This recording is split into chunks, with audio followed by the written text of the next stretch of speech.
Subscribe to our YouTube channel and press the bell icon to get the latest updates. Well, the American people have witnessed what is the greatest failure of any presidential administration in the history of our country. And here are the facts. 210,000 dead people in our country in just the last several months. Over 7 million people who have contracted this disease. 1 in 5 businesses closed. We're looking at frontline workers who have been treated like sacrificial workers. We are looking at over 30 million people who in the last several months had to file for unemployment. And here's the thing. On January 28th, the vice president and the president were informed about the nature of this pandemic. They were informed that it's lethal in consequence, that it is airborne, that it will affect young people, and that it would be contracted because it is airborne. And they knew what was happening and they didn't tell you. Can you imagine if you knew on January 28th, as opposed to March 13th, what they knew, what you might have done to prepare? They knew and they covered it up. The president said it was a hoax. They minimized the seriousness of it. The president said, you're on one side of his ledger if you wear a mask, you're on the other side of his ledger if you don't. And in spite of all of that, today they still don't have a plan. They still don't have a plan. Well, Joe Biden does. And our plan is about what we need to do around a national strategy for contact tracing, for testing, for administration of the vaccine, and making sure that it will be free for all. That is the plan that Joe Biden has and that I have, knowing that we have to get a hold of what has been going on, and we need to save our country. And Joe Biden is the best leader to do that. And frankly, this administration has forfeited their right to re-election based on this. Thank you, Senator Harris. Vice President Pence, more than 210,000 Americans have died of COVID-19 since February. The U.S. death toll as a percentage of our population is higher than that of almost every other wealthy nation on earth. For instance, our death rate is 2.5 times that of Canada next door. You head the administration's coronavirus task force. Why is the U.S. death toll as a percentage of our population higher than that of almost every other wealthy country? And you have 2 minutes to respond without interruption. Susan, thank you. And I want to thank the Commission and the University of Utah for hosting this event. And Senator Harris, it's a privilege to be on the stage with you. Our nation has gone through a very challenging time this year. But I want the American people to know that from the very first day, President Donald Trump has put the health of America first. Before there were more than 5 cases in the United States, all people who had returned from China, President Donald Trump did what no other American president had ever done. And that was he suspended all travel from China, the second largest economy in the world. Now, Senator Joe Biden opposed that decision. He said it was xenophobic and hysterical. But I can tell you, having led the White House Coronavirus Task Force, that decision alone by President Trump bought us invaluable time to stand up the greatest national mobilization since World War II. And I believe it saved hundreds of thousands of American lives. Because with that time, we were able to reinvent testing. More than 115 million tests have been done to date. We were able to see to the delivery of billions of supplies so our doctors and nurses had the resource and support they needed. And we began, really before the month of February was out, to develop a vaccine and to develop medicines and therapeutics that have been saving lives all along the way. And under President Trump's leadership, Operation Warp Speed, we believe we'll have literally tens of millions of doses of a vaccine before the end of this year. The reality is, when you look at the Biden plan, it reads an awful lot like what President Trump and I and our task force have been doing every step of the way. I mean, quite frankly, when I look at their plan that talks about advancing testing, creating new PPE, developing a vaccine, it looks a little bit like plagiarism, which is something Joe Biden knows a little bit about. And I think the American people know that this is a president who has put the health of America first, and the American people, I believe with my heart, can be proud of the sacrifices they have made. It's saved countless American lives. Senator Harris, Would you like to respond? Absolutely. Whatever the vice president is claiming the administration has done, clearly it hasn't worked. When you're looking at over 210,000 dead bodies in our country, American lives that have been lost, families that are grieving that loss. And you know, the vice president is the head of the task force and knew on January 28th how serious this was. And then thanks to Bob Woodward, we learned that they knew about it. And then when that was exposed, the vice president said, when asked, well, why didn't y'all tell anybody? He said, because the president wanted people to remain calm. Well, let's get No, but Susan, this is important. Susan, I want to have add, to but weigh in here. Mr. Vice President, I'm speaking. I have to I'm weigh speaking. in. Yeah, you So can have I 15 more wanna- seconds, and then we'll give the vice president Thank a you. chance to So I respond. want to ask the American people, how calm were you when you were panicked about where you're going to get your next roll of toilet paper? How calm were you when your kids were sent home from school and you didn't know when they could go back? How calm Thank were you. you Thank when you, your Senator children Harris. couldn't see your parents because you were afraid they could kill them? Let's give Vice President Pence a chance to respond. Vice President Pence, you have 1 minute to respond. You know, there's not a day gone by that I haven't thought of every American family that's lost a loved one. And I want all of you to know that you'll always be in our hearts and in our prayers. But when you say what the American people have done over these last 8 months hasn't worked, that's a great disservice to the sacrifices the American people have made. I'm referring The to you, reality, the if I may finish, Senator, the reality is Dr. Fauci said everything that he told the president in the Oval Office, the president told the American people. Now, President Trump, I will tell you, has boundless confidence in the American people, and he always spoke with confidence that we'd get through this together. But when you say it hasn't worked, when Dr. Fauci and Dr. Birx and our medical experts came to us in the second week of March, they said if the president didn't take the unprecedented step of shutting down roughly half of the American economy, that we could lose 2.2 million Americans. Now, that's the reality. Thank you. They also Thank you, said Vice to us, if President we Pence. did everything right, Susan, we could still lose more than 200,000 Americans. Vice Now, President one Pence, life lost is Thank too you. many, Susan. But the American people, I believe, deserve credit for the sacrifices that they have made, putting the health of their family and their neighbors first, our doctors, our nurses, our first Thank you, Vice responders. President Pence. And I'm going to speak up on behalf of what the American people have done. Vice President Pence, you were in the front row in a Rose Garden event 11 days ago at what seems to have been a super spreader event for senior administration and congressional officials. No social distancing, few masks, and now a cluster of coronavirus cases among those who were there. How can you expect Americans to follow the administration's safety guidelines to protect themselves from COVID when you at the White House have not been doing so? Well, the American people have demonstrated over the last 8 months that when given the facts, they're willing to put the health of their families and their neighbors and people they don't even know first. President Trump and I have great confidence in the American people and their ability to take that information and put it into practice. In the height of the epidemic, when we were losing a heartbreaking number of 2,500 Americans a day, we surged resources to New Jersey and New York and New Orleans and Detroit. We told the American people what needed to be done, and the American people made the sacrifices. When the outbreak in the Sun Belt happened this summer, again, Americans stepped forward. But the reality is the work of the President of the United States goes on. A vacancy on the Supreme Court of the United States has come upon us, and the President introduced Judge Amy Coney Yes, Barrett. thank you. Thank you, Vice But President at Pence. that, if I may say, that Rose Garden event, there's been a great deal of speculation about it. My wife Karen and I were there and honored to be there. Many of the people who were at that event, Susan, actually were tested Yes. for coronavirus, and it was an outdoor event, which all of our scientists regularly and routinely advise. The difference here is President Trump and I trust the American people to make choices in the best interest of their health.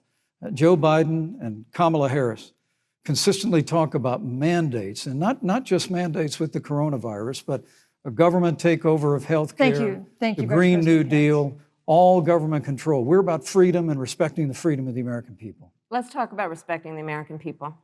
You respect the American people when you tell them the truth. You respect the American people when you have the courage Which we've to be a always leader done. speaking of those things that you may not want people to hear, but they need to hear so they can protect themselves.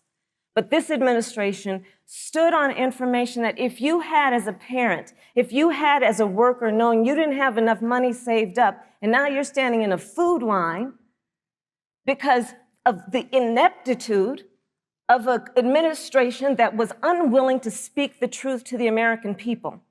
So let's talk about caring about the American people. The American people have had to sacrifice far too much because of the incompetence of this administration. It is asking too much of the people. Susan, we talked No, about Vice It is President asking too much of the people. Let- That they would not be equipped with the information they need to help themselves to protect Susan, their parents President- and No, their I'm children. sorry. Kamala Harris, Senator Harris, I'm sorry. It's fine, I'm Kamala. No, you're Senator Harris to me. For life to get back to normal, Dr. Anthony Fauci and other experts say that most of the people who can be vaccinated need to be vaccinated. But half of Americans now say they wouldn't take a vaccine if it was released now. If the Trump administration approves a vaccine before or after the election, should Americans take it, and would you take it? If the public health professionals, if Dr. Fauci, if the doctors tell us that we should take it, I'll be the first in line to take it, absolutely. But if Donald Trump tells us that we should take it, I'm not taking it. Vice President Pence, there have been a lot of repercussions from this pandemic. In recent days, the president's diagnosis of COVID-19 has underscored the importance of the job that you hold and that you are seeking. That's our second topic tonight. It's the role of the vice president. One of you will make history on January 20th. You will be the vice president to the oldest president the United States has ever had. Donald Trump will be 74 years old on Inauguration Day. Joe Biden will be 78 years old. That already has raised concerns among some voters, concerns that have been sharpened by President Trump's hospitalization in recent days.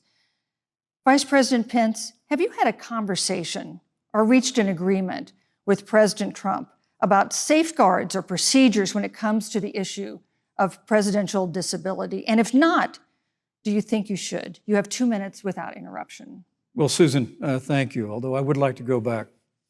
I think we need to move on to the thank issue you, of but I would like to vice go back presidency. because the reality is that we're going to have a vaccine, Senator, in record time, in unheard of time, in less than a year. We have 5 companies in phase 3 clinical trials, and we're right now producing tens of millions of doses. So the fact that you continue to undermine public confidence in a vaccine, if the vaccine emerges during the Trump administration, I think is unconscionable. And Senator, I just ask you, stop playing politics with people's lives. The reality is that we will have a vaccine, we believe, before the end of this year. And it will have the capacity to save countless American lives. And your continuous undermining of confidence in a vaccine is it's just unacceptable. And let me also say, the reality is when you talk about failure in this administration, we actually do know what failure looks like in a pandemic. It was 2009. The swine flu arrived in the United States. Thankfully, it ended up not being as lethal as the coronavirus. But before the end of the year, when Joe Biden was vice president of the United States, not 7.5 million people contracted the swine flu. 60 million Americans contracted the swine flu. If the swine flu had been as lethal as the coronavirus, in 2009, when Joe Biden was vice president, we would have lost 2 million American lives. His own chief of staff, Ron Klain, would say last year that it was pure luck that they did, quote, everything possible wrong. And we learned from that. They left the strategic national stockpile empty. They left an empty and hollow plan, but we Thank you, still Vice learned President from it. Pence. And I think Vice the President American Pence, your time people, is I'm going up. to say again, can be Vice proud President Pence, I'm sorry, of your what time we is have up. done. And Senator, please Thank you, Vice stop President undermining Pence. confidence in a vaccine. Senator Harris, let me ask you the same question that I asked Sure. Vice President Pence, which is, have you had a conversation or reached an agreement with Vice President Biden about safeguards or procedures when it comes to the issue of presidential disability? And if not, and if you win the election next month, do you think you should? You have 2 minutes uninterrupted. So let me tell you, first of all, the day I got the call from Joe Biden, it was actually a Zoom call. And asking me to serve with him on this ticket was probably one of the most memorable days of my life. I thought about my mother, who came to the United States at the age of 19, gave birth to me at the age of 25 at Kaiser Hospital in Oakland, California. And the thought that I'd be sitting here right now, I know would make her proud, and she must be looking down on this. Joe and I were raised in a very similar way. We were raised with values that are about hard work, about the value and the dignity of public service, and about the importance of fighting for the dignity of all people. And I think Joe asked me to serve with him because, I have a career that included being elected the first woman district attorney of San Francisco, where I created models of innovation for law enforcement in terms of reform of the criminal justice system. I was elected the first woman of color and Black woman to be elected Attorney General of the state of California, where I ran the second largest Department of Justice in the United States, second only to the United States Department of Justice. And there I took on everything from transnational criminal organizations to the big banks that were taking advantage of homeowners to for-profit colleges that were taking advantage of veterans. And then, of course, now I serve in the United States Senate as only the second Black woman ever elected to the United States Senate. I serve on the Senate Intelligence Committee, where I've been in regular receipt of classified information about threats to our nation and hotspots around the world. I've traveled the world. I've met with our soldiers in war zones. And I think Joe has asked me to serve with him because he knows that we share a purpose which is about lifting up the American people. And after the 4 years that we have seen of Donald Trump unifying our country around our common values and principles. Thank you, Senator Harris. Neither President Trump nor Vice President Biden has released a sort of detailed health information that had become the modern norm until the 2016 election. And in recent days, President Trump's doctors have given misleading answers or refused to answer basic questions about his health. And my question to each of you in turn is this information voters deserve to know? Vice President Pence, would you like to go first? Well, Susan, thank you. And let me say, on behalf of the President and the First Lady, how moved we've all been by the outpouring of prayers and concern for the President. And I do believe it's emblematic of the prayers and the concern that have ushered forth for every American impacted by the coronavirus. But the care the President received at Walter Reed Hospital, the White House doctors, was exceptional. And the transparency that they practiced all along the way will continue. The American people have a right to know about the health and well-being of their President, and will continue to do that. But I'm just extremely grateful and was more than a little moved by the broad and bipartisan support. And Senator, I want to thank you and Joe Biden for your expressions, genuine concern. And I also want to congratulate you, as I did on that phone call, on the historic nature of your nomination. Thank you. I never expected to be on this stage 4 years ago, so I know the feeling. But the reality is we've got an election before the American people in the midst of this challenging year.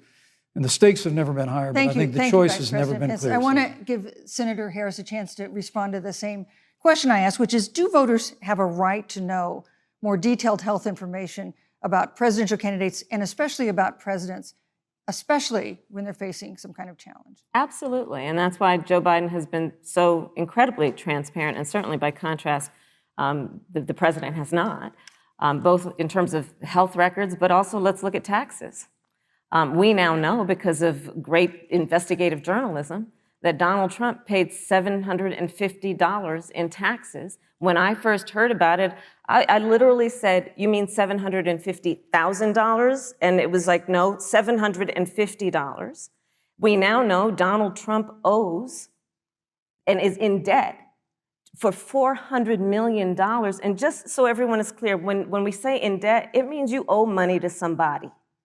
And it'd be really good to know who the President of the United States, the Commander-in-Chief, owes money to, because the American people have a right to know what is influencing the President's decisions. And is he making those decisions on the best interest of the American people, of you, or self-interest. So, Susan, I'm glad you asked about transparency, because it has to be across the board. Joe has been incredibly transparent over many, many years. The one thing we all know about Joe, he puts it all out there. He is honest, he is forthright. But Donald Trump, on the other hand, has been about covering up everything. Thank you, Senator Harris. I want to give you a chance to respond, Vice President. Well, look, I respect the fact that Joe Biden spent 47 years in public life. I respect your public service as well. Thank you. The American people have a president who's a businessman, he's a job creator, who's paid tens of millions of dollars in taxes, payroll taxes, property taxes. He's created tens of thousands of American jobs. And the president said those public reports are not accurate. And the president's also released literally stacks of financial disclosures the American people can review just as the law allows. But the distinction here is that Joe Biden, 47 years in public service, compared to President Donald Trump, who brought all of that experience 4 years ago. Thank you, Vice and President. turned this economy around by cutting taxes, rolling back regulation, unleashing American energy, fighting for free and fair trade, and all of that's on the line if Joe Biden and Kamala Harris. You know, that's a good segue into our third topic, which is about the economy. This has been another aspect of life for Americans that's been so affected by this coronavirus. We have a jobs crisis brewing. On Friday, we learned that the unemployment rate had declined to 7.9% in September, but the job growth had stalled, and that was before the latest round of layoffs and furloughs in the airline industry at Disney and elsewhere. Hundreds of thousands of discouraged workers have stopped looking for work. Nearly 11 million jobs that existed at the beginning of the year haven't been replaced. Those hardest hit include Latinos, Blacks, and women. Senator Harris, the Biden-Harris campaign has proposed new programs to boost the economy, and you would pay for that new spending by raising $4 trillion in taxes on wealthy individuals and corporations. Some economists warn that could curb entrepreneurial ventures that fuel growth and create jobs. Would raising taxes put the recovery at risk? And you have 2 minutes to answer uninterrupted. Thank you. On the issue of the economy, I think there couldn't be a more fundamental difference between Donald Trump and Joe Biden. Joe Biden believes you measure the health and the strength of America's economy based on the health and the strength of the American worker and the American family. On the other hand, you have Donald Trump, who measures the strength of the economy based on how rich people are doing, which is why he passed a tax bill benefiting the top 1% and the biggest corporations of America, leading to a $2 trillion deficit that the American people are going to have to pay for. On day one, Joe Biden will repeal that tax bill. He'll get rid of it. And what he'll do with the money is invest it in the American people. And through a plan that is about investing in infrastructure, something that Donald Trump said he would do. I remember hearing about some infrastructure week. I don't think it ever happened. But Joe Biden will do that. He'll invest in infrastructure. It's about upgrading our roads and bridges, but also investing in clean energy and renewable energy.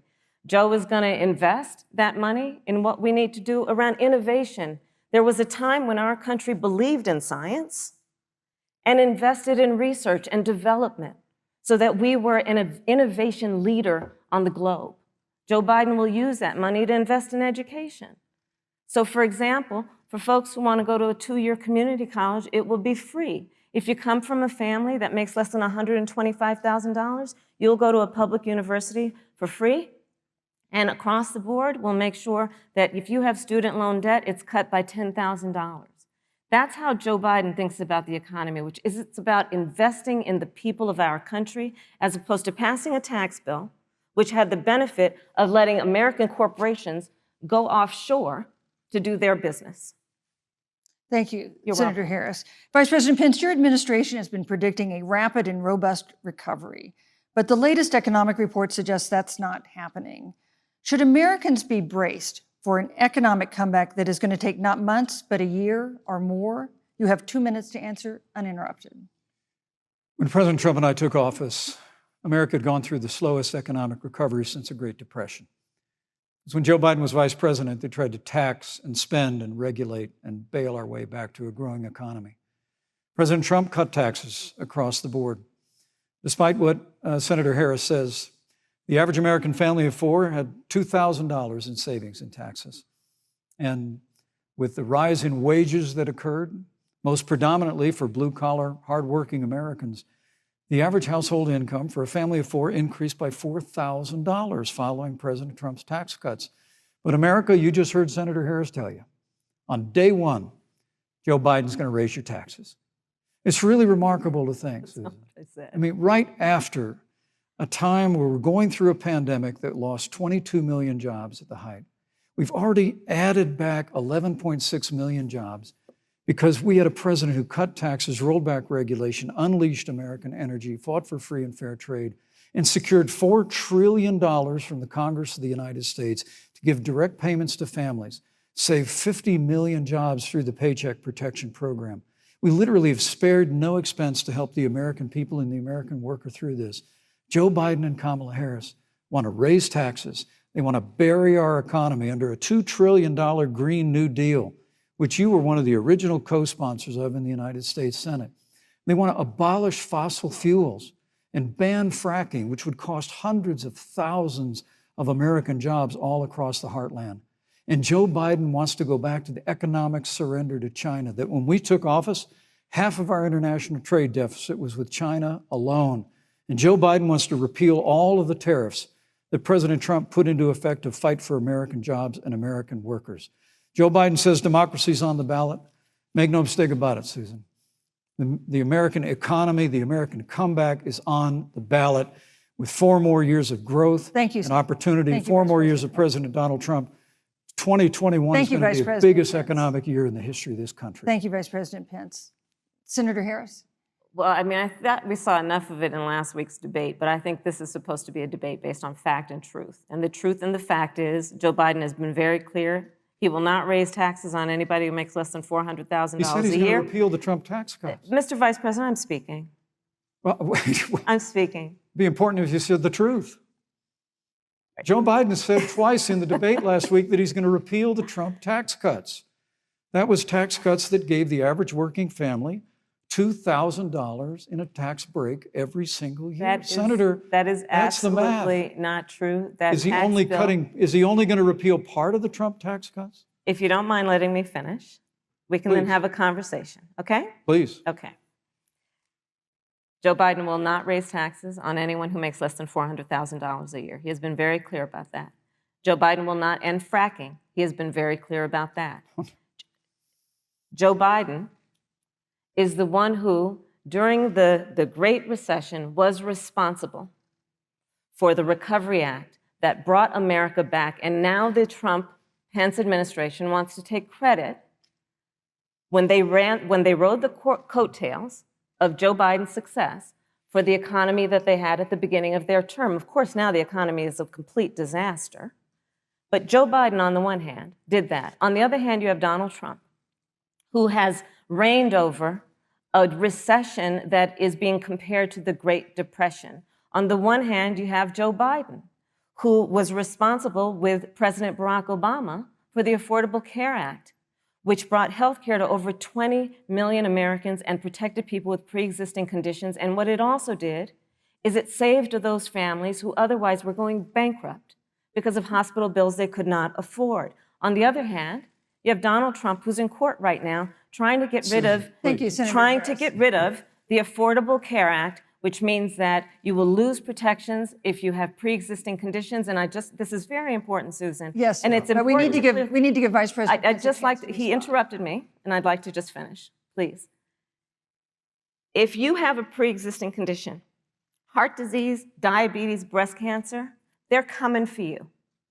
If you love someone who has a pre-existing condition, they're coming for you. If you are under the age of 26 on your parents' coverage, they're coming for you. Senator Harris, thank you. You're welcome. Let me give you a chance to respond. Well, I hope we have a chance to talk about health care because Obamacare was a disaster. The American people remember it well. And President Trump and I have a plan to improve health care and to protect pre-existing conditions for every American. But look, Senator Harris, you're entitled to your own opinion, but you're not entitled to your own facts.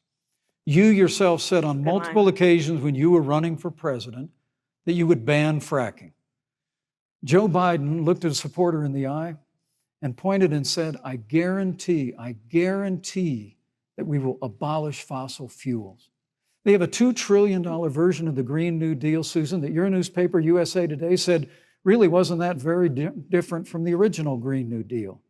More taxes, more regulation, banning fracking, abolishing fossil fuel, crushing American energy, and economic surrender to China is a prescription for economic decline. President Trump and I will keep America growing. The V-shaped recovery that's underway right now will continue with 4 more years of President Donald Trump. Thank you very, very much, Vice President Pence. Once again, you've provided the perfect segue to a new topic, which is climate change.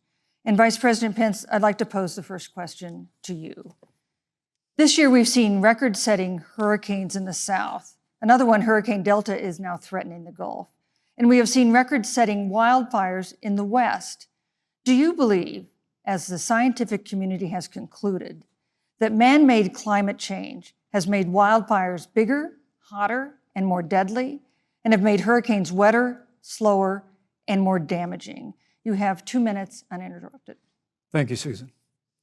Well, first, I'm very proud of our record on the environment and on conservation. According to all of the best estimates, our air and land are cleaner than any time ever recorded. Our water is among the cleanest in the world. And just a little while ago, the President signed the Outdoors Act. It's the largest investment in our public lands and public parks in 100 years. So President Trump has made a commitment to conservation and to the environment.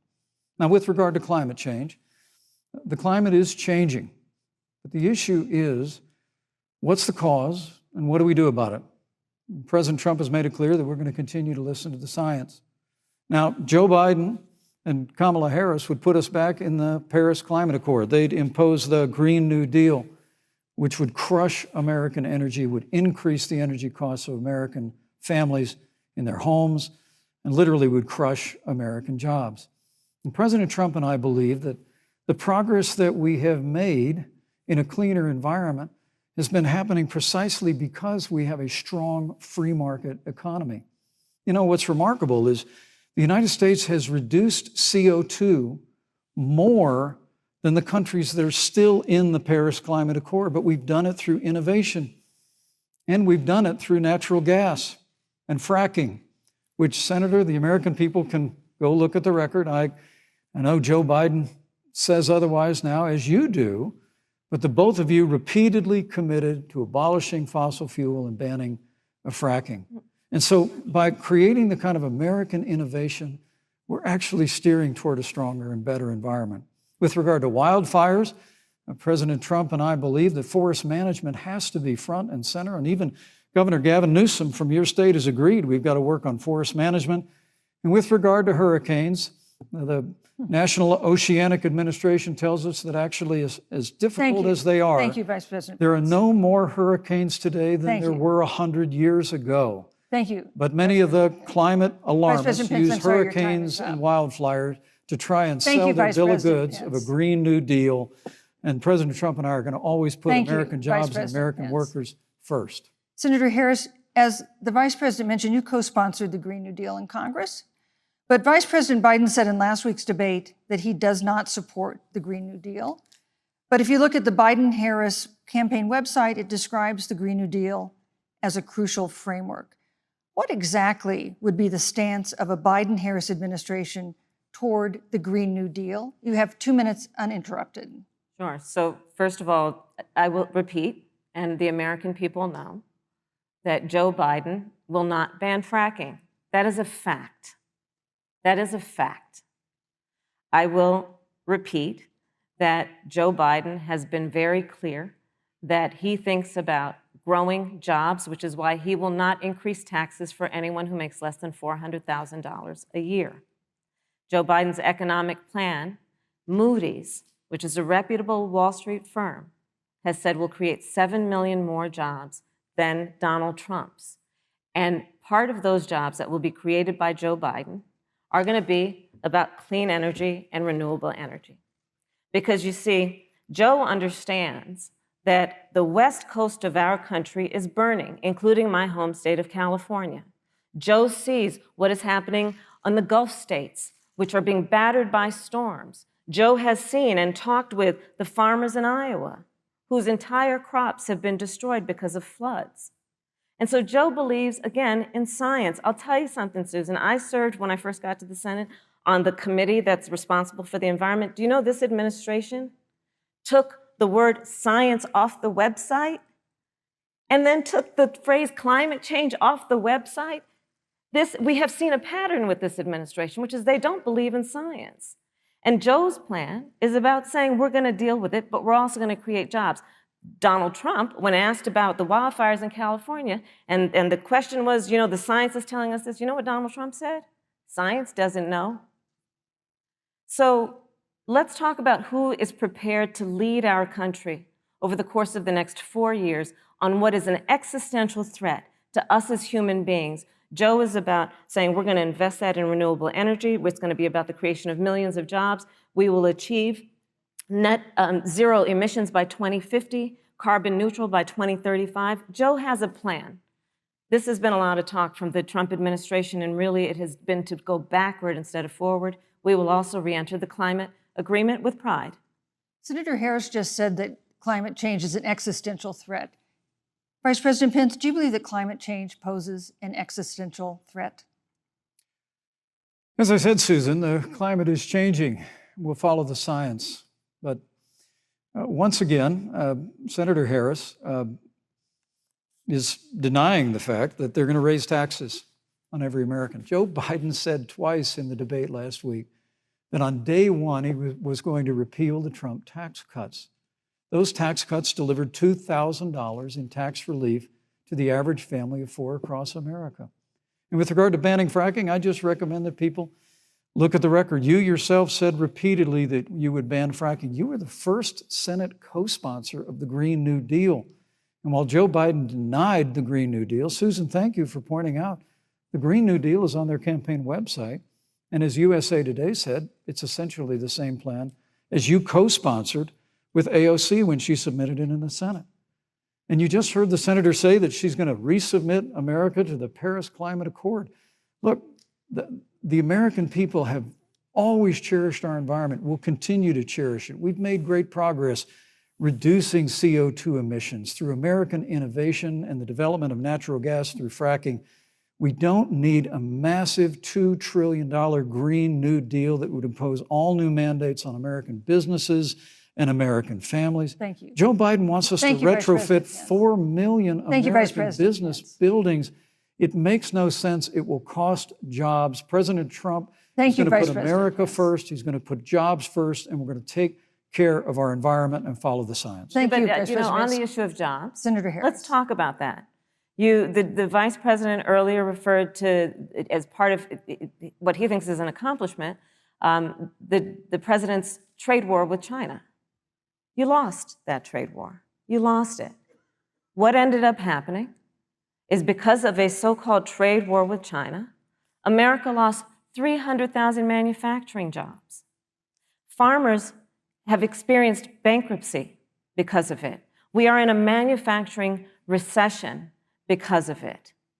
And when we look at where this administration has been, there are estimates that by the end of the term of this administration, they will have lost more jobs than almost any other presidential administration. And the American people know what I'm talking about. You know, I think about 20-year-olds. We have a 20-year-old, a 20-something-year-old, who are coming out of high school and college right now, and you're wondering, is there going to be a job there for me?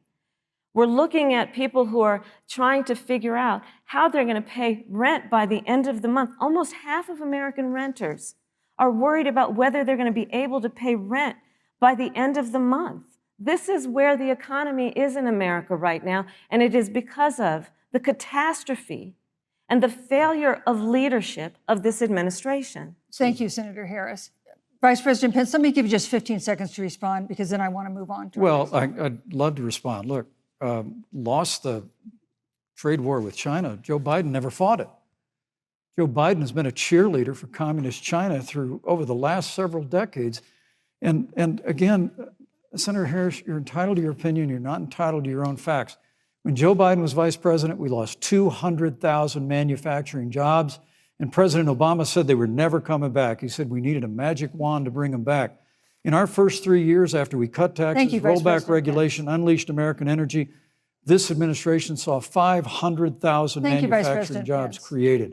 And that's exactly the kind of growth we're going to continue to see as we bring our nation through this pandemic. But a Green New Deal, your massive new mandates, your Paris Climate Accord, it's going to kill jobs this time, just like it killed jobs. I just need to respond very briefly. 15 seconds, and then we'll move on. Thank you. Joe Biden is responsible for saving America's auto industry, and you voted against it. So let's set the record straight. Thank you. I'd like to talk about China. We have, as our next topic, we have no more complicated or consequential foreign relationship than the one with China. It is a huge market for American agricultural goods. It's a potential partner in dealing with climate change in North Korea. And in a video tonight, President Trump again blamed it for the coronavirus, saying China will pay. Vice President Pence, how would you describe our fundamental relationship with China? Competitors, adversaries, enemies? You have 2 minutes.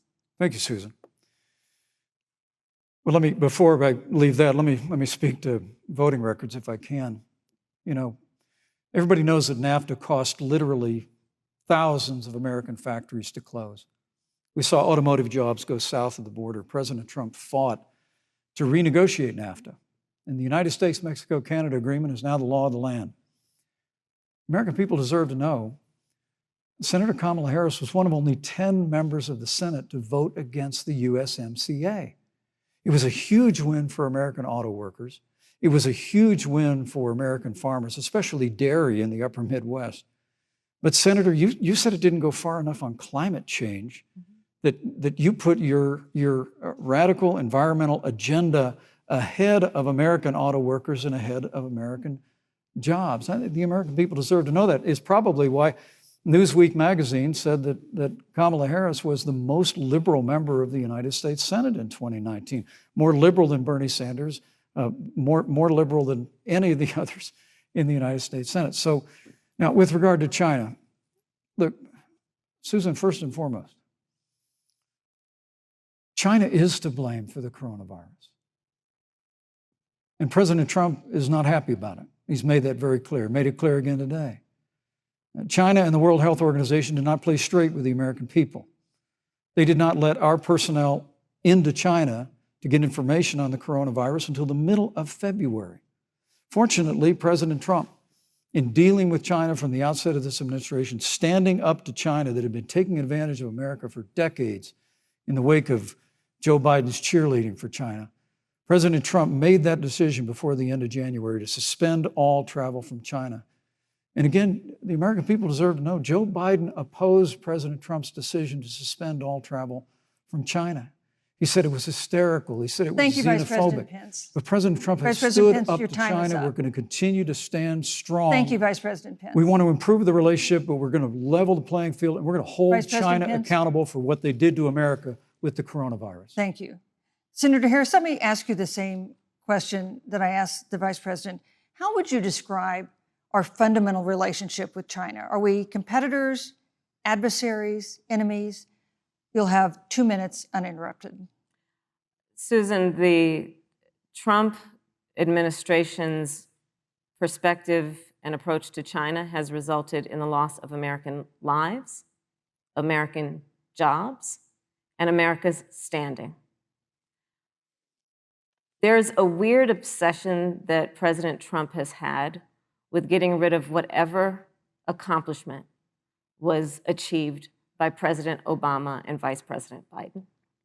For example, they created within the White House an office that basically was responsible for monitoring pandemics. They got rid of it. Not true. There was a team of disease experts that President Obama and Vice President Biden dispatched to China to monitor what is now predictable and what might happen. They pulled them out. We now are looking at 210,000 Americans who have lost their lives. Let's look at the job situation. We mentioned before the trade deal, the trade war, they wanted to call it, with China. It resulted in the loss of over 300 manufacturing jobs and a manufacturing recession, and the American consumer paying thousands of dollars more for goods because of that failed war that they called it. Then let's talk about standing. Pew, a reputable research firm, has done an analysis that shows that leaders of all of our formerly allied countries have now decided that they hold in greater esteem and respect Xi Jinping, the head of the Chinese Communist Party, than they do Donald Trump, the President of the United States, the Commander-in-Chief of the United States. This is where we are today because of a failure of leadership by this administration. Senator Harris, we've seen changes in the role of the United States in terms of global leadership over the past 4 years. And of course, times do change. What's your definition? We've seen strains with China, of course, as the Vice President mentioned. We've seen strains with our traditional allies in NATO and elsewhere. What is your definition of the role of American leadership in 2020? So, you know, Joe is, I love talking with Joe about a lot of these issues. And, you know, Joe, I think he said it quite well. He says, you know, foreign policy, it might sound complicated, but really it's relationships. So just think about it as relationships. And so we know this in our personal and professional relationships. You got to keep your word to your friends. You got to be loyal to your friends. People who've stood with you, you got to stand with them. You got to know who your adversaries are and keep them in check. But what we have seen with Donald Trump is that he has betrayed our friends and embraced dictators around the world. Let's take, for example, Russia. So I serve on the Intelligence Committee of the United States Senate. America's intelligence community told us Russia interfered in the election of the President of the United States in 2016 and is playing in 2020. Christopher Wray, the director of the FBI, said the same. But Donald Trump, the Commander-in-Chief of the United States of America, prefers to take the word of Vladimir Putin over the word of the American intelligence community. You look at our friends at NATO.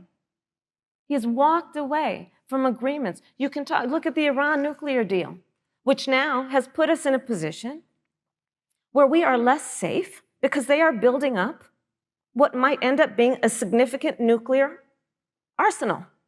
We were in that deal, guys. We were in the Iran nuclear deal with friends, with allies around the country. And because of Donald Trump's unilateral approach to foreign policy, coupled with his isolationism, he pulled us out and has made America less safe. So, Susan, it's about relationships.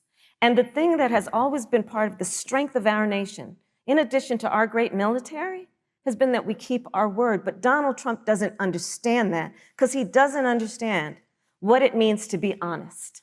Thank you, Senator Harris. Vice President Pence, let me give you a chance to respond. Well, thank you. Well, President Trump kept his word when we moved the American embassy to Jerusalem, the capital of the state of Israel. When Joe Biden was vice president, they promised to do that, and they never did. We've stood strong with our allies, but we've been demanding. NATO is now contributing more to our common defense than ever before, thanks to President Trump's leadership. We've strengthened our alliances across the Asia-Pacific, and we've stood strong against those who would do us harm. You know, when President Trump came into office, ISIS had captured an area of the Middle East the size of Pennsylvania. But President Trump unleashed the American military, and our armed forces destroyed the ISIS caliphate and took down their leader, al-Baghdadi, without one American casualty. Al-Baghdadi was responsible for the death of thousands. But notably, America's hearts today are with the family of Kayla Mueller, her parents of which are here with us tonight in Salt Lake City. Today, 2 of the ISIS killers responsible for Kayla Mueller's murder were brought to justice in the United States. Jihadi John was killed on the battlefield along with the other Beetle. The reality is that when Joe Biden was vice president, we had an opportunity to save Kayla Mueller. Breaks my heart to reflect on it, but the military came into the Oval Office, presented a plan. They said they knew where Kayla was. Baghdadi had held her for 18 months, abused her mercilessly before they killed her. But when Joe Biden was vice president, they hesitated for a month. And when armed forces finally went in, it was clear she'd been moved 2 days earlier.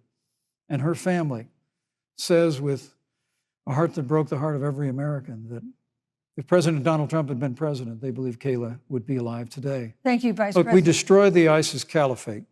And you talk about re-entering the Iran nuclear deal. I mean, the last administration transferred $1.8 billion to the leading state sponsor Thank you, Vice of President terrorism. Pence. President Donald Trump got us out of the deal. Thank you, Vice President Pence. And when Qasem Soleimani was traveling to Baghdad Thank you, to do Vice President harm Pence. to Americans, President Donald Trump took Thank you, him Vice out. President Pence. And America is safer, our allies are safer, and the American people know President Donald Trump will never Thank you, hesitate Vice President to take Pence. action. I would like to give I'd- Senator Harris a chance to respond, but not at such great length because, of course, there are other topics we want to talk about. But I would like equal time. Yes, Thank you. please go ahead.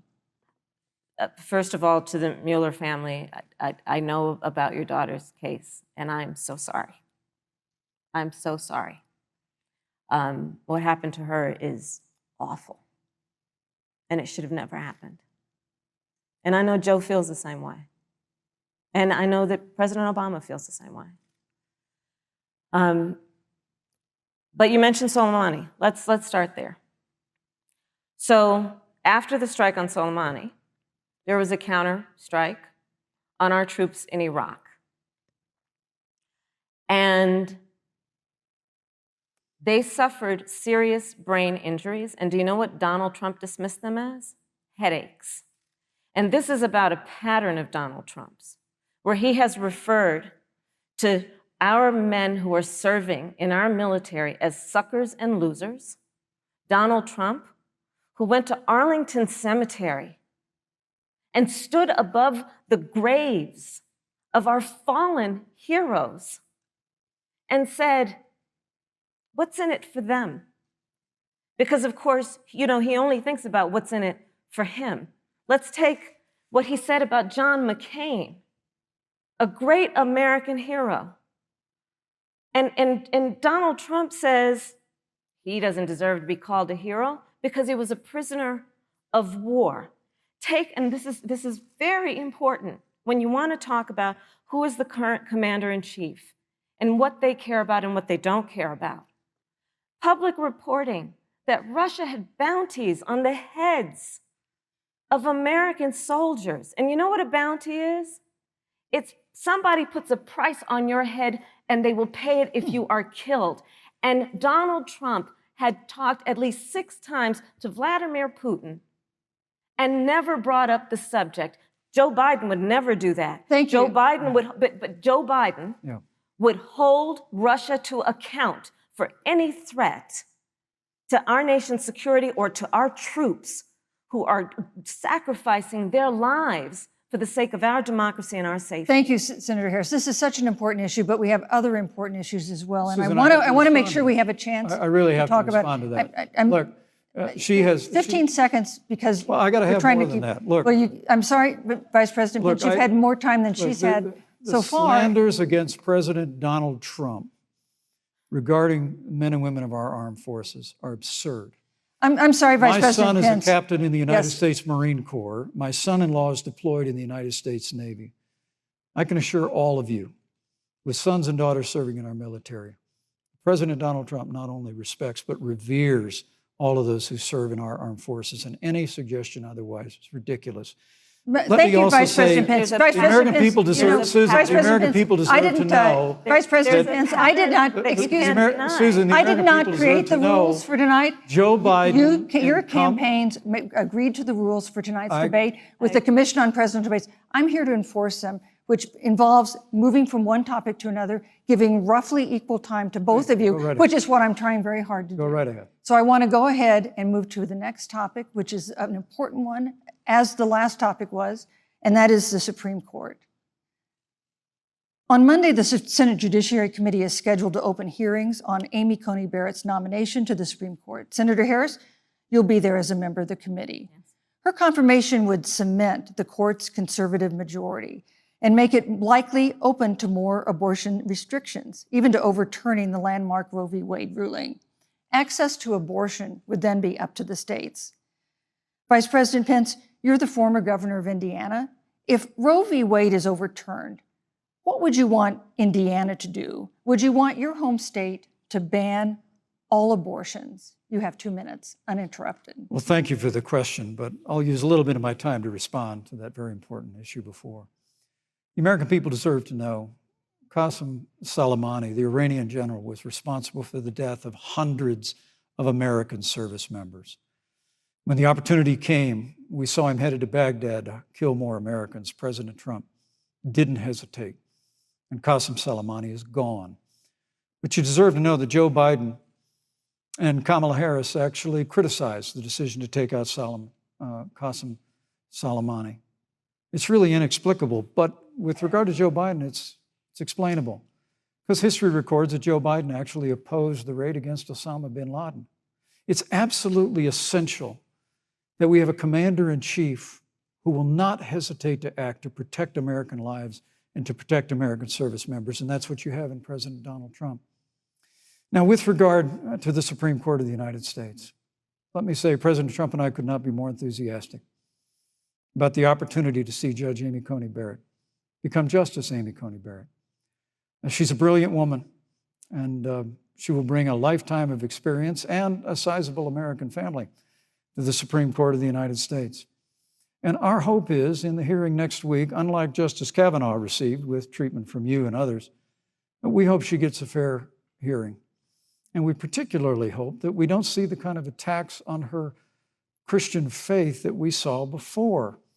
I mean, the Democrat chairman of the Judiciary Committee before, when Judge Barrett was being confirmed for the Court of Appeals, expressed concern that the dogma of her faith lived loudly in her. Dick Durbin of Illinois said that it was a concern. Senator, I know one of our judicial nominees, you actually attacked because they were a member of the Catholic Knights of Columbus, just because the Knights of Columbus holds pro-life views and pro-marriage views. Thank you, Vice President Pence. So Your time my hope is is up. that when the hearing takes place, Thank you, Vice President Pence. that Judge Amy Coney Barrett will be respected, Thank you, treated Vice President respectfully, Pence. voted and confirmed Thank to the you. Supreme Court of the United States. Senator Harris, you're the senator from and former Attorney General of California. So let me ask you a parallel question to the one I posed to the Vice President. If Roe v. Wade is overturned, what would you want California to do? Would you want your home state to enact no restrictions on access to abortion? And you have 2 minutes uninterrupted. Thank you, Susan. First of all, Joe Biden and I are both people of faith, and it's insulting to suggest that we would knock anyone for their faith. And in fact, Joe, if elected, will be only the second practicing Catholic as President of the United States. On the issue of this nomination, Joe and I are very clear, as are the majority of the American people. We are 27 days before the decision about who will be the next president of the United States. And, you know, before, when this conversation has come up, you know, it's been about election year or election time. We're literally in an election. Over 4 million people have voted. People are in the process of voting right now. And so Joe has been very clear, as the American people are. Let the American people fill that seat in the White House, and then we'll fill that seat on the United States Supreme Court. And to your point, Susan, the issues before us couldn't be more serious. There's the issue of choice, and I will always fight for a woman's right to make a decision about her own body. It should be her decision and not that of Donald Trump and the Vice President, Michael Pence. But let's also look at what else is before the court. It's the Affordable Care Act. Like, literally in the midst of a public health pandemic, when over 210,000 people have died and 7 million people probably have what will be in the future considered a pre-existing condition because you contracted the virus. Donald Trump is in court right now trying to get rid of the Affordable Care Act. And I said it before, and it bears repeating.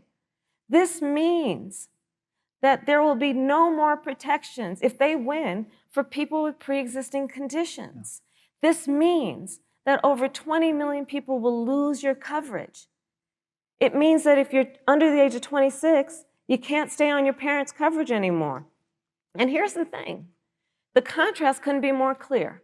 They're trying to get rid of the Affordable Care Act. Joe Biden is saying, let's expand coverage. Let's give you a choice of a public option or private coverage. Let's bring down premiums. Thank you, Senator Let's Harris. lower Medicare eligibility to 60. Thank you, Senator That's true Harris. leadership. You know, you mentioned earlier, Vice President Pence, that the president was committed to maintaining protections for people with pre-existing conditions. But you do have this court case that you are supporting, your administration supporting, that would strike down the Affordable Care Act.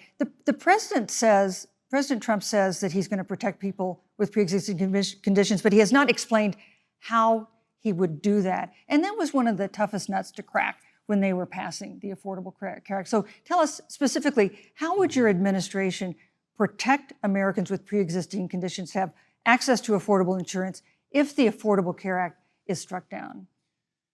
Well, thank you, Susan. But let me just say, addressing your very first question, I couldn't be more proud to serve as vice president to a president who stands without apology for the sanctity of human life. I'm pro-life. I don't apologize for it. And this is another one of those cases where there's such a dramatic contrast. Joe Biden and Kamala Harris support taxpayer funding of abortion all the way up to the moment of birth. Late-term abortion. They want to increase funding to Planned Parenthood of America. Now, for our part, I would never presume how Judge Amy Coney Barrett would rule on the Supreme Court of the United States, but we'll continue to stand strong for the right to life. When you speak about the Supreme Court, though, I think the American people really deserve an answer, Senator Harris.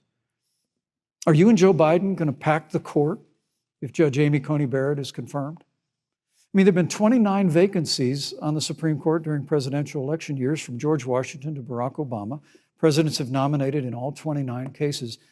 But your party is actually openly advocating adding seats to the Supreme Court, which has had 9 seats for 150 years, if you don't get your way. This is a classic case of if you can't win by the rules, you're going to change the rules. Now, you've refused to answer the question. Joe Biden has refused to answer the question. So I think the American people would really like to know, if Judge Amy Coney Barrett is confirmed to the Supreme Court of the United States, are you and Joe Biden, if somehow you win this election, going to pack the Supreme Court to get your way?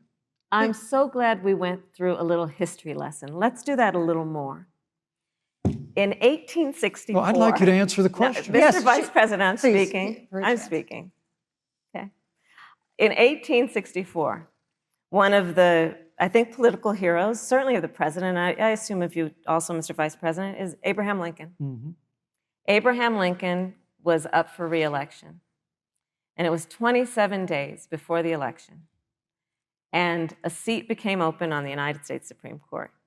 Abraham Lincoln's party was in charge not only of the White House, but the Senate.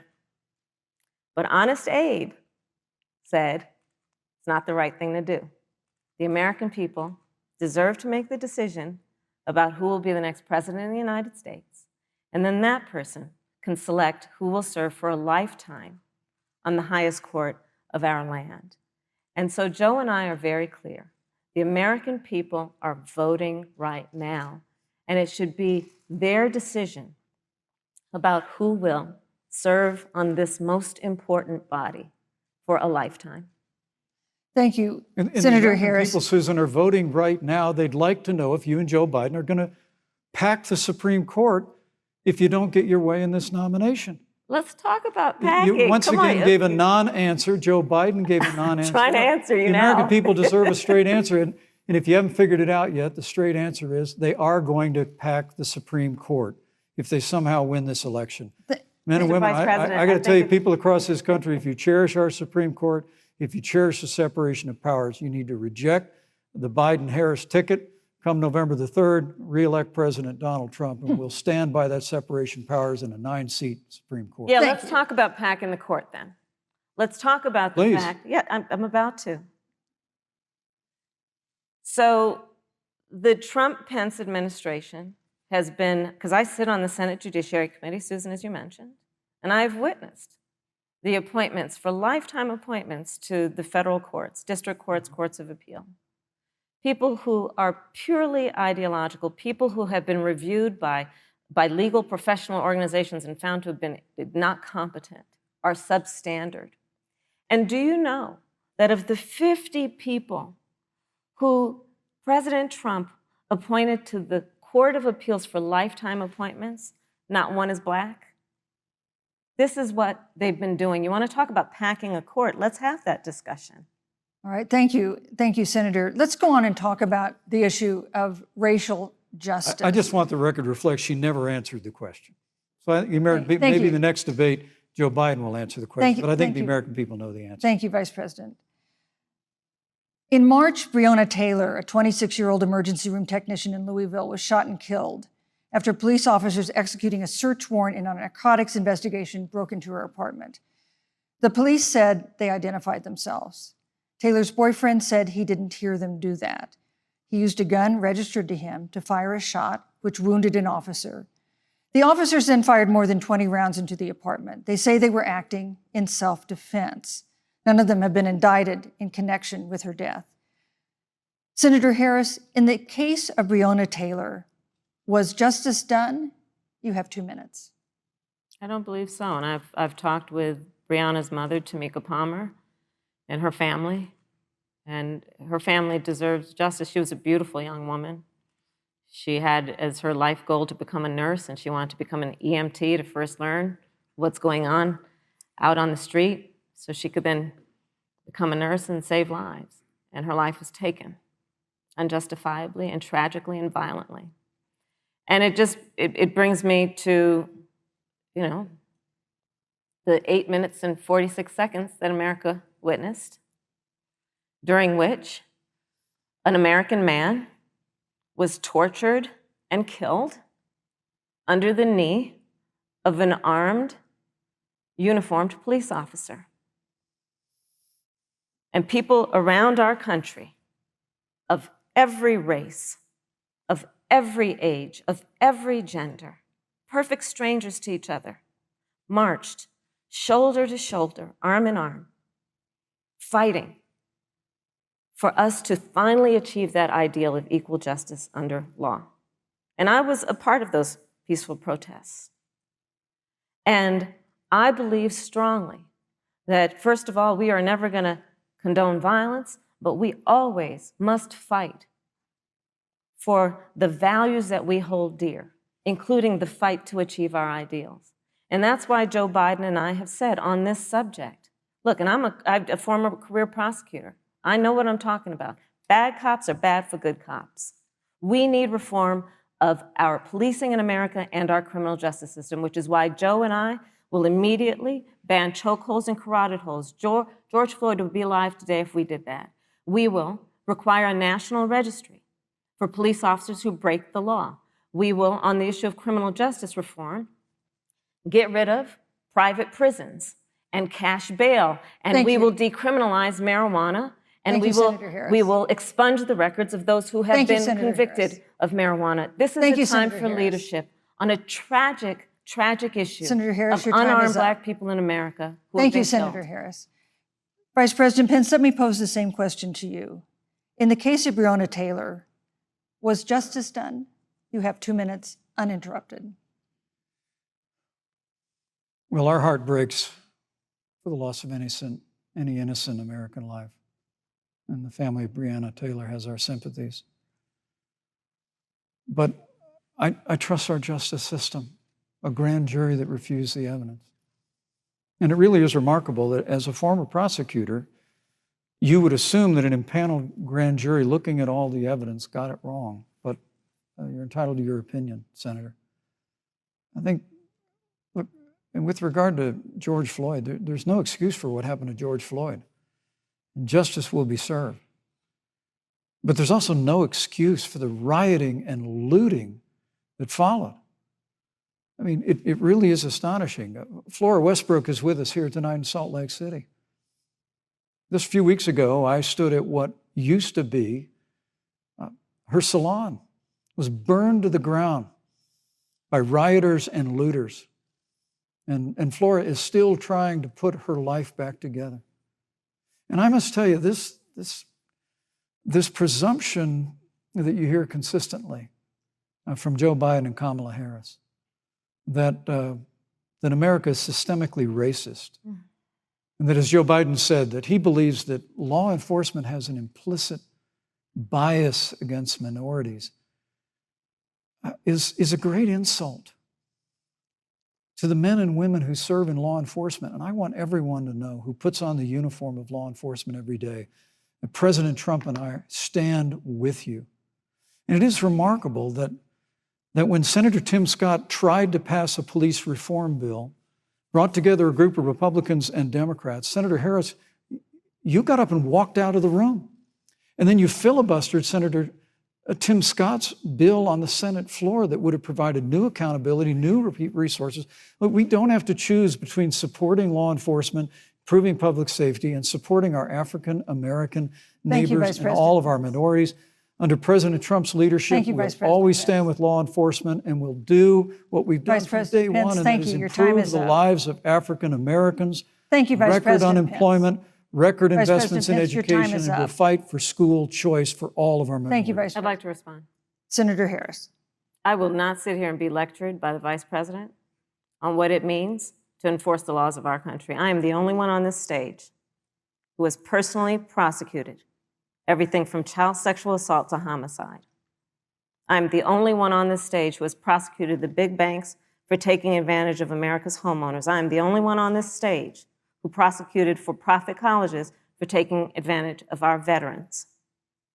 And the reality of this is that we are talking about an election in 27 days, where last week, the President of the United States took a debate stage in front of 70 million Americans and refused to condemn white supremacists. Not true. And not true. It wasn't like he didn't have a chance. He didn't do it, and then he doubled down. And then he said, when pressed, stand back, stand by. And this is a part of a pattern of Donald Trump's. He called Mexicans rapists and criminals. He instituted as his first act a Muslim ban. On the issue of Charlottesville, where people were peacefully protesting the need for racial justice, where a young woman was killed. And on the other side, there were neo-Nazis carrying tiki torches, shouting racial epithets, anti-Semitic slurs. And Donald Trump, when asked about it, said, there were fine people on both sides. This is who we have as the President of the United States. And America, you deserve better. Joe Biden will be a president who brings our country together. Senator Harris. And recognizes the beauty in our diversity and the fact that we all have so much more in common than what separates us. Vice President Pence, let me give you a minute to respond. Thank you, Susan. I appreciate that very much. You know, I think this is one of the things that makes people dislike the media so much in this country, Susan, is that you selectively edit, just like Senator Harris did, comments that President Trump and I and others on our side of the aisle make. I mean, Senator Harris conveniently omitted, after the president made comments about people on either side of the debate over monuments, he condemned the KKK, neo-Nazis, and white supremacists, and has done so repeatedly. You're concerned that he doesn't condemn neo-Nazis. President Trump has Jewish grandchildren. His daughter and son-in-law are Jewish. This is a president who respects and cherishes all of the American people. But you talk about having personally prosecuted. I'm glad you brought up your record, Senator. Thank you. I really need to make this point. When you were DA in San Francisco, when you left office, African Americans were 19 times more likely to be prosecuted for minor drug offenses than whites and Hispanics. When you were Attorney General of California, you increased the disproportionate incarceration of blacks in California. You did nothing on criminal justice reform in California. You didn't lift a finger to pass the First Step Act on Capitol Hill. I mean, the reality is your record speaks for itself. President Trump and I have fought for criminal justice reform. Thank you, Vice President We fought for Pence. educational choice and opportunities for African Americans, all of our Thank you, minorities. sir. And we'll do it for 4 more Thank years. you. You know, there is no more important issue than the final issue that we're going to talk about tonight, and that is the issue of the election But itself. Susan, he attacked my record. I would like an opportunity to respond. Let me give you 30 seconds because we're running out of I time. appreciate that. First of all, having served as the Attorney General of the state of California, the work that I did is a model of what our nation needs to do, and we will be able to do under a Joe Biden presidency. Our agenda includes what this administration has failed to do. It will be about not only instituting a ban on chokeholds and carotid holes. Thank you. Not only, Thank you, Senator I Harris. would like to go through, These are points that you made earlier in the hour, and I want to talk about the election itself before we have to. but I want to talk about the connection between what Joe and I will do and my record, which includes, I was the first statewide officer to institute a requirement that my agents would wear body cameras and keep them on full time. We were the first to initiate a requirement that there would be a training for law enforcement on implicit bias, because yes, Joe Biden and I recognize that implicit bias does exist, Mr. Vice President, contrary to what you may believe. We did the work of instituting reforms that were about investing in reentry. This is the work that we have done and the work we will do going forward. And again, I will not be lectured by the Vice President on our record of what we have done in terms of law enforcement and keeping our communities safe and a commitment to reforming the criminal justice system of America. Thank you, Senator Harris. And I'd like to pose I'd like you to respond first to the question on our final topic, the election itself. President Trump has several times refused to commit himself to a peaceful transfer of power after the election. If your ticket wins and President Trump refuses to accept a peaceful transfer of power, what steps would you and Vice President Biden then take? What would happen next? You have 2 minutes. So I'll tell you, Joe and I are, I think, particularly proud of the coalition that we've built around our campaign. We probably have one of the broadest coalitions of folks that you've ever seen in a presidential race. Of course, we have the support of Democrats, but also independents and Republicans. In fact, 7 members of President George W. Bush's cabinet are supporting our ticket. We have the support of Colin Powell, Cindy McCain, John Kasich, over 500 generals, retired generals, and former national security experts and advisors are supporting our campaign. And I believe they are doing that because they know that Joe Biden has a deep, deep-seated commitment to fight for our democracy and to fight for the integrity of our democracy and to bring integrity back to the White House. And so we believe in the American people. We believe in our democracy. And here's what I'd like to say to everybody. Vote. Please vote. Vote early. Come up with a plan to vote. Go to iwillvote.com. You can also go to joebiden.com. We have it within our power in these next 27 days to make the decision about what will be the course of our country for the next 4 years. And it is within our power, and if we use our vote and we use our voice, we will win. And we will not let anyone subvert our democracy with what Donald Trump has been doing, as he did on the debate stage last week, when again in front of 70 million people, he openly attempted to suppress the vote. Joe Biden, on the other hand, on that same debate stage, because clearly Donald Trump doesn't think he can run on a record because it's a failed record, Joe Biden on that stage said, hey, just please vote. So I'll repeat what Joe said. Please vote. Thank you, Senator. Vice President Pence, President Trump has several times refused to commit himself to a peaceful transfer of power after the election. If Vice President Biden is declared the winner and President Trump refuses to accept a peaceful transfer of power, what would be your role and responsibility as Vice President? What would you personally do? You have 2 minutes. Well, Susan, first and foremost, I think we're going to win this election.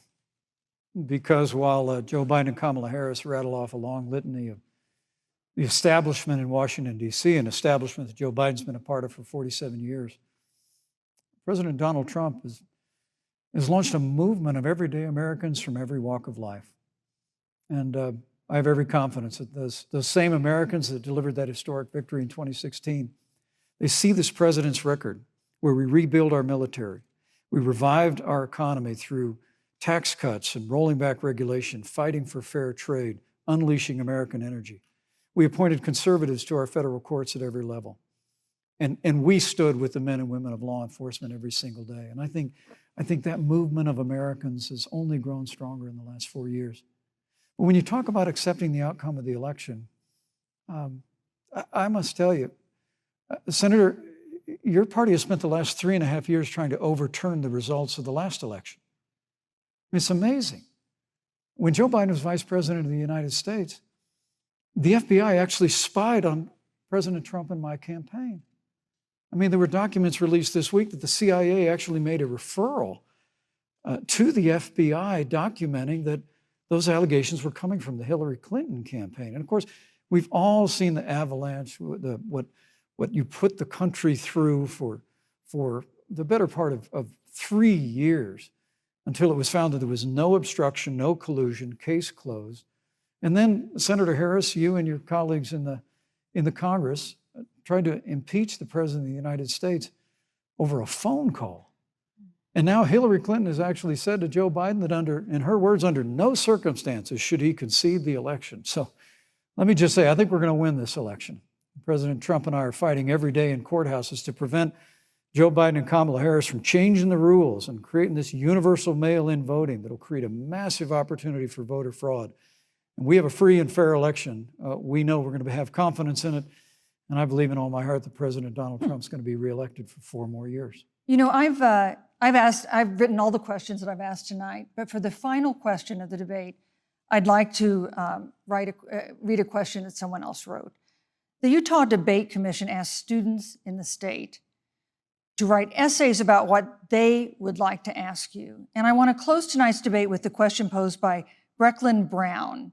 She's an 8th grader at Springville Junior High in Springville, Utah. And here's what she wrote, quote, "When I watch the news, all I see is arguing between Democrats and Republicans. When I watch the news, all I see is citizen fighting against citizen. When I watch the news, all I see are 2 candidates from opposing parties trying to tear each other down.